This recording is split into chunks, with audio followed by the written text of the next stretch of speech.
নমস্কার, আশা করি আপনারা সবাই ভালো আছেন। আমার এই ভিডিও যে যেখান থেকে দেখছেন সবাইকে নমস্কার জানাচ্ছি। শুরু করছি কর্কট লগ্নে জানুয়ারি মাসটা কেমন যাবে। এবার কর্কট লগ্ন নিয়ে কথা বলতে গেলে প্রথমেই রাজ্যকারক মঙ্গলকে টানতে হবে। মঙ্গল পঞ্চমপতি এবং দশমপতি, উনি বর্তমানে লগ্নে অবস্থান করছেন। উনি 21শে জানুয়ারি চলে যাবেন দ্বাদশ ঘরে মিথুনে। তাহলে পঞ্চমপতি লগ্নে দেখুন, ওখান থেকে দৃষ্টি পড়ছে সপ্তমে। কোনো ম্যানুফ্যাকচারিং বিজনেস, কোনো ক্রিয়েটিভ বিজনেস, তাতে সাফল্য পাওয়ার সম্ভাবনা। কারোর সঙ্গে ভাব ভালোবাসার সম্পর্ক গড়ে উঠতে পারে। ঈশ্বর ভক্তি, দেবভক্তি এবং সেই সূত্র ধরে কোথাও যাত্রা করতে পারেন। আর দশমপতি লগ্নে কর্ম আপনার নিয়ন্ত্রণে থাকবে। কর্মসূত্রে কোথাও গমনাগমন, যারা সেলস, যারা মার্কেটিং, তাদের পক্ষে খুব ভালো। এবং সপ্তম স্থান থেকে আমরা আরেকটা জিনিস দেখি, উচ্চপদ প্রাপ্তি। তো কর্মসূত্রে উচ্চপদ প্রাপ্তি হতে পারে। এই ব্যাপারগুলো হচ্ছে খুব ভালো। আফটার 21 জানুয়ারি মঙ্গল চলে যাচ্ছে দ্বাদশে। তা দশমপতি দ্বাদশে কর্ম পরিবর্তনের সম্ভাবনা রয়েছে। দেখুন, ওখান থেকে দৃষ্টি পড়ছে ষষ্ঠে ধনুতে। আর পঞ্চমপতি দ্বাদশে সন্তানের পেছনে খরচা হতে পারে, পেটের গণ্ডগোল হতে পারে। ওভারঅল 21শে জানুয়ারি পর্যন্ত মঙ্গলের অবস্থান এবং ফলাফল খুব ভালো। এবারে আমাদের আলোচ্য বিষয় হলো শুক্র। শুক্র হলেন চতুর্থপতি এবং একাদশপতি। উনি 28শে ডিসেম্বর চলে গেছেন কুম্ভে। তাহলে চতুর্থপতি অষ্টমে, মানসিকতা বিভিন্নভাবে বিঘ্নিত হবে, টেনশানে ভুগবেন, গৃহবাড়ি সংক্রান্ত সমস্যা হতে পারে, মাকে নিয়ে কোনো প্রবলেম হতে পারে। এই ব্যাপারগুলো হচ্ছে। কিন্তু দেখুন, অষ্টমপতিও কিন্তু অষ্টমে অবস্থান করছে।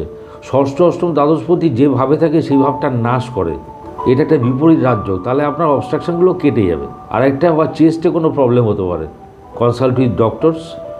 আর 11th লর্ড অষ্টমে, এটা দুটো দিক আছে। একটা হচ্ছে আনএক্সপেক্টেড কোনো গেইন হতে পারে, আরেকটা ব্যাপার হলো কোনো ইন্স্যুরেন্স ক্লেম পেতে পারেন। সুতরাং শুক্রের অবস্থান এবং ফলাফল খুব একটা খারাপ নয়। এবারে আমাদের আলোচ্য বিষয় বৃহস্পতি। ষষ্ঠপতি এবং নবমপতি, উনি বর্তমানে একাদশে অর্থাৎ বৃষে অবস্থান করছেন। ষষ্ঠপতি একাদশে, বিরুদ্ধ পরিবেশের মধ্যে দিয়ে প্রাপ্তি, এই ব্যাপারটা অবস্ট্রাকশন ফেস করতে পারেন। মামা, মাতুল বা ছোট মাসির থেকে কোনো কিছু প্রাপ্তিযোগ হতে পারে। নবমপতি একাদশে প্রাপ্তিযোগ, এবং এর পেছনে দেখবেন আপনার ফেট আপনাকে ব্যাক করবে। পঞ্চমে দৃষ্টি পড়ছে, সন্তানের থেকে কোনো কিছু প্রাপ্তিযোগ হতে পারে। সপ্তমে দৃষ্টি পড়ছে, আপনার বেটার হাফের থেকে কোনো প্রাপ্তিযোগ হতে পারে, বিজনেসের থেকে গেইন করতে পারেন। এই ব্যাপারগুলো আসছে। কোথাও গমনাগমন, কোথাও যাত্রা, সেখান থেকে কোনো প্রাপ্তিযোগ হতে পারে। সুতরাং খুব ভালো। এবারে আমাদের আলোচ্য বিষয় হলো শনি। শনি হলেন সপ্তমপতি এবং অষ্টমপতি। উনি বর্তমানে অষ্টমে কুম্ভে অবস্থান করছেন। তাহলে কি হতে পারে? প্রথম কথা, সপ্তমপতি অষ্টমে, সপ্তম স্থান থেকে আমরা কী দেখি? কনজুগাল লাইফ দেখি, বিজনেস দেখি, কোথাও যাত্রা, গমনাগমন, এই ব্যাপারগুলো দেখি। এই সব কিছু নিয়ে কোনো সমস্যা হতে পারে, তৈরি হতে পারে, টেনশানে ভুগতে পারেন এই সব ব্যাপার নিয়ে। কিন্তু যেহেতু অষ্টমপতি অষ্টমে, আবার ওই কথাটা আসছে বিপরীত রাজযোগ। ষষ্ঠ, অষ্টম, দ্বাদশপতি যে ভাবে থাকে সেই ভাবটার হানি করে। তাহলে অষ্টমপতি অষ্টমে অষ্টম ভাবটার হানি করবে। তাহলে কী হবে? এই যে প্রবলেমগুলো ক্রিয়েট হবে, এই যে টেনশন ক্রিয়েট হবে, এগুলো সব কেটে যাবে। এবারে আমাদের আলোচ্য বিষয় হলো বুধ। বুধ হলেন তৃতীয়পতি এবং দ্বাদশপতি। উনি 4 জানুয়ারি চলে যাবেন ধনুতে এবং 24 জানুয়ারি চলে যাবেন মকরে। তাহলে 4 জানুয়ারি ধনুতে গেলে কি হবে? ছোট ভাই বোনের সঙ্গে মতানৈক্য হতে পারে, হাতের কোনো সমস্যা হতে পারে, হাতে কোনো স্ট্রেস বা স্ট্রেন হতে পারে। এই ব্যাপারটা সতর্ক থাকবেন। কোনো কমিউনিকেশন, কন্ট্যাক্ট এবং সেই রিলেটেড যে টার্গেট, সেটা ফুলফিল নাও হতে পারে। আর দ্বাদশপতি ষষ্ঠে খরচাপত্র নিয়ে অসুবিধা হতে পারে। 24 জানুয়ারি বুধটা চলে যাচ্ছে সপ্তমে।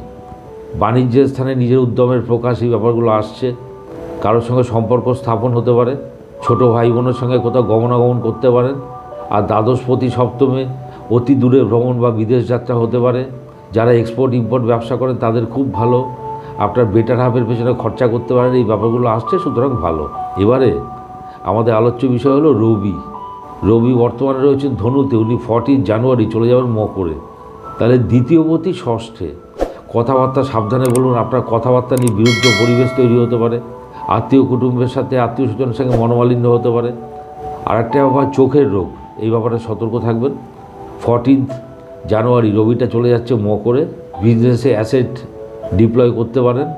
যারা ফুড রিলেটেড বিজনেস করেন তাদের পক্ষে খুব ভালো।